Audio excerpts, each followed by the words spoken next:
కూటమి ప్రభుత్వం ఏర్పడి ఈ రోజుకి 1 ఇయర్ అవుతుంది. మీరు విన్నంత వరకు ఎలా ఉందండి? It's good because Chandrababu Naidu is an efficient politician, no doubt about it. And undoubtedly, people also felt what happened during Jagan's regime. So they gave him second opportunity. And today, when he is speaking on this occasion, he told very clearly, Andhra is the new state, not Telangana. Andhra is the newborn state. And we are doing wonders there. And you give me second term also so that we can continue the same thing ahead. So I appreciate what he is doing. He is a good administrator also, and what he did to Hyderabad, as Hyderabadi, we all know that. So we give positive opinion about his rule. That's it. Capital గురించి అంటే జగన్ గారు 3 Capitals అన్నారు. ఈయన ఒకటే capital already start చేశారు. That is neither possible nor feasible. Jagan చెప్పింది అసలు సాధ్యమే కాదు. మన అమరావతి అయితేనే కరెక్ట్గా ఉంటుంది. మోడీ గారు కూడా రెండోసారి కూడా వచ్చి మొన్న శంకుస్థాపనే కదా శంకుస్థాపన చేశారు.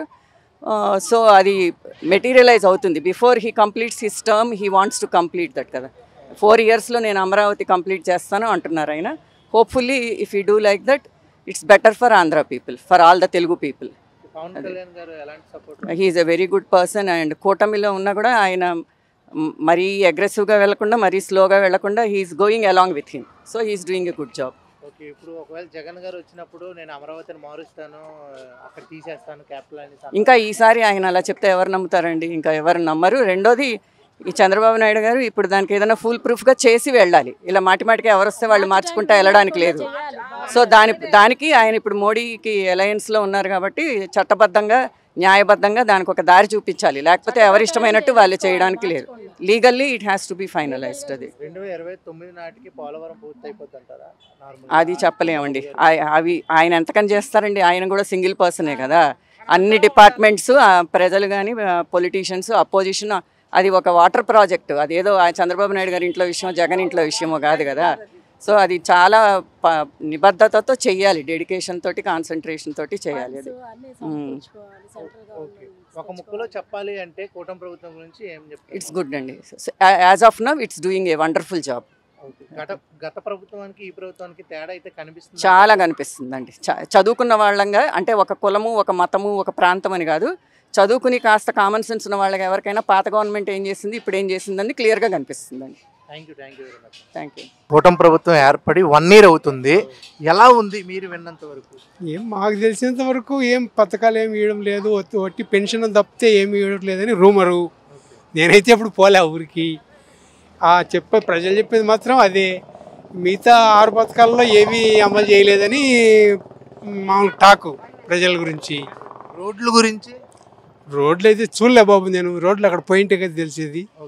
రోడ్లు అయితే నేను చూడలే, వేసినారా వేయలేదు తెలియదు ఉండే విషయం. మరి చుట్టాలు చెప్పేది పవన్ కళ్యాణ్ గారు ఎలా చేస్తున్నారని అడిగారు?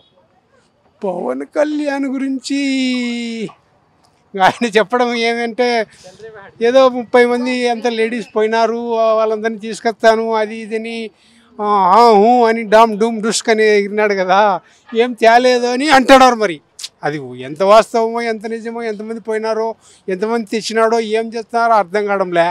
వాళ్ళ అభిమానులు ఏదో బాగానే ఉందని కొంతమంది అంటారు, కొంతమంది బాగలేదంటారు. మామూలుగా చెప్పు, అది ప్రజల ప్రభుత్వం. అది ప్రజలు ప్రతి ఒక్కరికి ఏదైనా బీద సాధనకు సహాయం చేయడము, చదువుకున్న వాళ్ళకి ఇవ్వడము, ఆటో వాళ్ళకి ఇవ్వడము, తర్వాత ఇవన్నీ చేయడము అప్పుడు ప్రభుత్వం.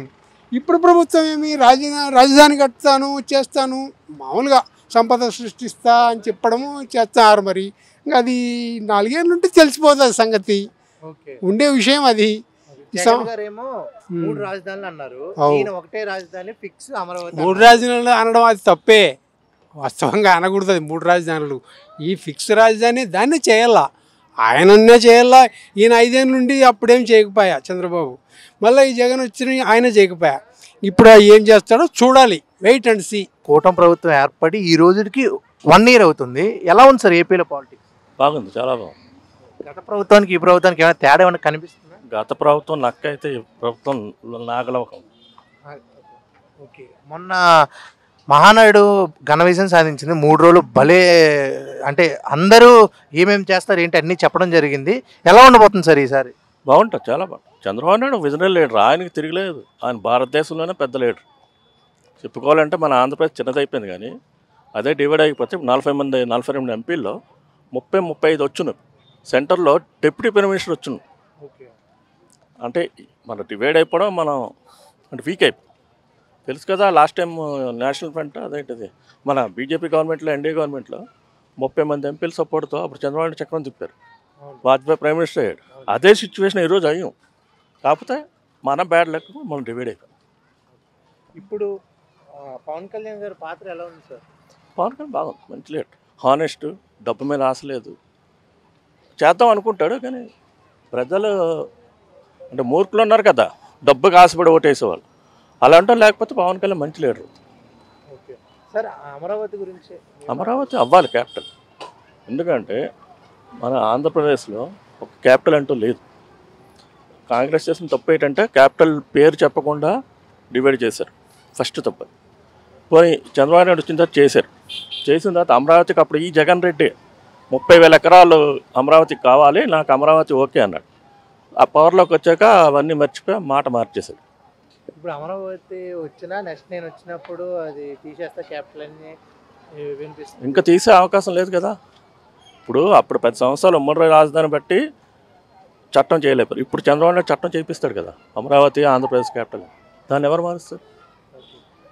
అలాగే చూసుకున్నట్టయితే చంద్రబాబు గారు పథకాలు కొన్ని అందట్లేదని చాలా మంది. పథకాలు అండాలంటే డబ్బు ఉండాలి కదండి. 10 లక్షల కోట్ల అప్పుల్లో మునిగెళ్ళింది ఆంధ్రప్రదేశ్.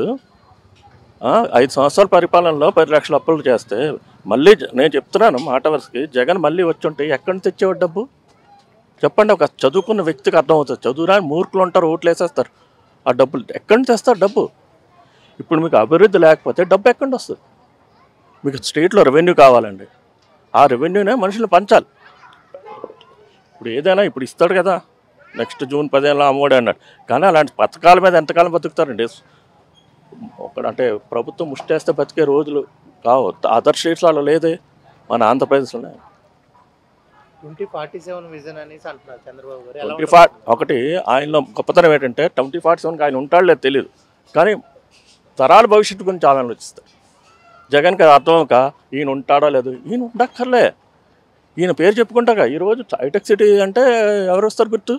చంద్రబాబు. అది ఆయనకు కావాల్సింది. ఓకే, ఇప్పుడు ఈ ఎర్ర బుక్ గురించి ఎర్ర బుక్ అంటే తప్పు చేసినోడు పేరు ఎక్కింది. కానీ నిజంగా జగన్ లాంటి పరిపాలన చేస్తుంటే చంద్రబాబు నాయుడుకి నేను చెప్తున్నాను, ఇది ఈ పాటికి అందరూ అరెస్ట్ అయిపోయిండేవారు. అవునా కదా? అందరూ మొత్తం వైసీపీ బ్యాచ్ అంతా అరెస్ట్ చేసేవాడు. కానీ తప్పు చేసినవాడు ఆధారాలతో సహా జైల్లో పెడుతున్నారు. మీరు లిక్కర్ స్కామే ఎగ్జాంపుల్. లేకపోతే ఈ పాటికి జగన్ అరెస్ట్ చేసి పెట్టేశారు కదా. ఎందుకు చేయడం లేదు? ఆయన పక్క ఆధారాలు ఇంకా రావాలి, వీళ్ళు నోరు ఇప్పడం. అంటే వైసీపీ వాళ్ళు ఏమంటున్నారంటే మేము వస్తే అప్పుడు వచ్చేది ఈ జన్మలో మరి రారు, అయిపోయింది. జగన్కి అయిపోయింది. ఒక్క ఛాన్స్ అన్నాడు, దాన్ని 150 మందికి ఇచ్చారు, ఉత్తనే ఇవ్వలే. ఏదో యంగ్ సీఎం పరిపాలిస్తాడు అనుకున్నారు. కానీ ఆయన ఏంటంటే ఆయనకి ఎవరు అడ్వైస్ చేశారో కానీ నిజంగా చెప్తున్నాను, జగన్ తెలివిగా పరిపాలించుంటే, మంచిగా పరిపాలింటే 30 ఏళ్ళు ఉండేవాడు, అందులో సందేహం లేదు. హోమ్ మినిస్టర్ అనిత గారి గురించి. అనిత బాగానే ఉంది. అనిత కన్నా ఇంకా మంచి లేడీ. ఇప్పుడు కడపలో అమ్మాయి, ఆవిడ ఎవరు లేడీ, అదే మాధవిరెడ్డి, ఆవిడ అంత బాగా స్పీచెస్. అలాంటి వాళ్ళు హోమ్ మినిస్టర్ అయితే తిరగలేరు, లా అండ్ ఆర్డర్లో తిరుగుండదు. ఓకే, అలాగే వైసీపీ నుంచి చాలా మంది మారుతున్నారు టీడీపీకి. వైసీపీలో మారినా కూడా తీసుకోకూడదండి. వైసీపీ పార్టీ మంచి. ఈరోజు చూడండి, గంజాయి కొడితే తప్పులా. ఇప్పుడు మీరు అల్లరి దొంగతనం చేసే వాళ్ళకి, గంజాయి స్మగ్లింగ్ చేసే వాళ్ళకి తన్నపోతే రేపు పొద్దున్న పోలీసులకు ఏం అధికారం ఉంటుంది? ప్రతివాడు పోలీసుడికి తిరిగి తంతారు. అలాంటి రోజులు వస్తాయి ఇలాగైతే. పోలీసు వ్యవస్థ ఎలా ఉందంటారు ఏపీలో? ప్రస్తుతానికి బాగానే ఉంది. ఆ గతం మీద ఇప్పుడు పోలీసులు కొంచెం న్యాయంగా వెళ్తున్నారు. అంటే అన్యాయం కేసులు పెట్టడం అలాంటి లేవు. అంతకుముందు ద్వారకా తిరుమలలో డీజీపీ ఉన్నాడు, ఆయన ఏమన్నాడు? మేము అన్యాయంగా కేసులు పెట్టాం, మంత్రి చెప్పినా పెట్టమన్నాడు. అలాగా పబ్లిక్గా జగన్ టైంలో ఇవ్వగలిగారా ఎవరైనా? పోలవరం గురించి సార్ ఫైనల్గా. పోలవరం చంద్రబాబు నాయుడు ఉంటే అయిపోతుంది. ఒక ముక్కలో చెప్పాలి కూటమి ప్రభుత్వం గురించి అంటే ఏం చెప్తారు? కూటమి ప్రభుత్వం చెప్పుకోవాలంటే ఈ గవర్నమెంటే ఇంకొక 20-30 సంవత్సరాలు ఉంటే ఆంధ్రప్రదేశ్ అంటే తెలంగాణని మించిపోతుంది. Thank you very much.